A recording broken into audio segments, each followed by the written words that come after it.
Eskerrik asko, mahaiburu Andrea. Lehendakari jauna, maiatzaren 14an hauteskunde kanpainan bete-betean geuden. Berez, zuk zeuk ere bete-betean parte hartu zenuen kanpaina horretan. Eta testu inguru horretan, Bizkaiko enpresarien lobiarekin, Zebekekin, egindako ekimen batean 2007ko zero defizita jarri zenuen helburu moduan. Gainera, arrazoizkotzat jo zenuen helburu hori. Kontutan izan da inposatutako politiken aplikazioa zuk zeuk aitortzen duzun moduan, egonkortasun legearen bitartez, gure baliabideak desbideratzen dituena beste batzuek eragin duten zorrari aurre egiteko. Gure baliabideak eta gaitasunak gutxitzen dituena langabezia, murrizketak eta prekarietateari aurre egiteko. Uste aldu lehendakariak porrotera eramaten duten austeritate politiken adierazgarrik esanguratsuenetarikoa den defizit zero politika zintzo aplikatuz gero gure langabezi eta prekarietate tasa murriztuko dugunik? Matute jauna, nahiko azaldu egin naiz orain arte gai honetaz ere gaurko saio honetan, baina berriz esango dut, kontu publikoen zehaztasuna eta egonkortasuna Eusko Jaurlaritzaren helburu bat da.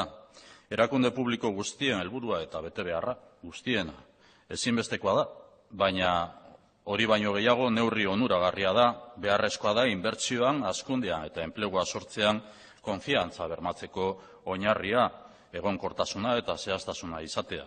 Señor Maneiro, estamos demostrando que es posible garantizar, señor Matute, estamos demostrando que es posible garantizar los servicios esenciales de salud, educación y protección social.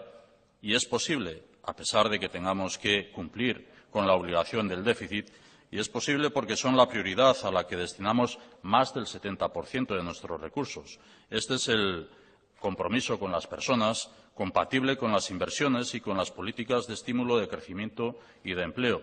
Beraz, erakunde publiko askok gaur jasaten duten arazoa zorraren morrontzak eragiten du, lehen esan egin dudan bezala. Gaur egun kontua konbideratuta eta kontrolatuta daude.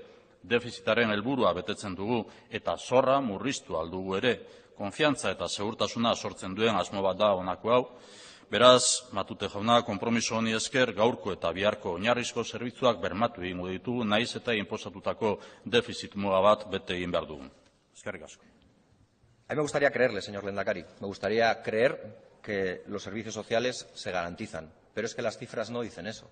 Es que sus consejeros en alguna ocasión han tenido que reconocer las limitaciones de las políticas públicas que se están poniendo a cabo por efecto de la limitación del endeudamiento o por la ley que nos impusieron. Usted mismo ha reconocido que nos impusieron, pero acto seguido, y ahí viene la divergencia, usted parece considerar adecuada. Nosotros no.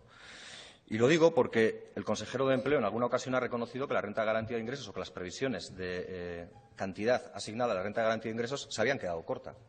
Se dijo en esta Cámara en algún momento.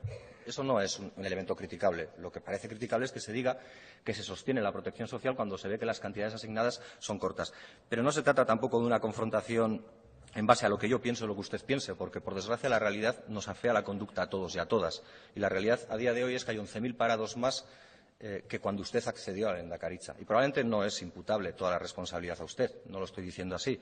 Pero sí es cierto que hay 230.000 personas en riesgo de pobreza, y no lo dice EH Bildu, lo dicen demasiadas instituciones, demasiadas como para no tenerlo en cuenta. Y ante esa realidad, usted nos dibuja un escenario en el que parece que las prestaciones sociales, que la protección social se le garantiza a todo el mundo. Y no es cierto. Y no es cierto, por desgracia no es cierto. Por desgracia cualquier ciudadano y ciudadana de este país sabe cuando recurre a los servicios públicos que la atención cada vez es peor, que los servicios sanitarios cada vez están más colapsados, que las urgencias están colapsadas, que la educación y los ratios de población y los ratios de profesor-alumno cada vez empeoran más la calidad educativa. Todo eso es cierto y, sin embargo, usted nos sigue dibujando una realidad compatible, la de la garantía de la permanencia del estado del bienestar con el seguimiento acrítico de las políticas de austeridad, las mismas políticas de austeridad que nos han llevado a la ruina. Usted señalaba en campaña electoral y fuera de ella que hacía falta, más fuera de ella, es decir, los días posteriores que en la campaña, que hacía falta otra Europa. Es probable. Pero para que exista otra Europa quizás sea necesario que exista otra Euskadi, otra Euskal Herria. Y seguramente sería importante que no haríamos seguidismos acríticos de las políticas del déficit cero, que, por cierto, son el dogma máximo neoliberal. Y lo que resulta más triste y más curioso de todo, porque eso es lo que la ciudadanía percibe bastante bien, es que nos hemos endeudado durante unos años, de manera impuesta o no, pero nos hemos endeudado para saldar la deuda que nosotros no habíamos contraída sino los bancos. Y por ellos nos estamos endeudando y pagando todos y todas. Y cuando la deuda se salde, que dudo que sea en el 2017, entonces ya no habrá capacidad de endeudamiento para garantizar los servicios sociales básicos. Nos endeudamos por los bancos, no lo haremos por las personas. Esa es la realidad. Y mientras tanto seguiremos haciendo loas a los empresarios, a los lobbies como el de Adegi, y seguiremos señalando a EH Bildu como culpable de no sé cuántas cosas, según la consejera, sin tener en cuenta que quien más extorsiona en este país los derechos sociales y laborales probablemente sea quien puede determinar cuáles son las relaciones laborales de los trabajadores y trabajadoras. Esa es la lectura que habría que entender, no otras. Lo demás es desviar el foco de atención.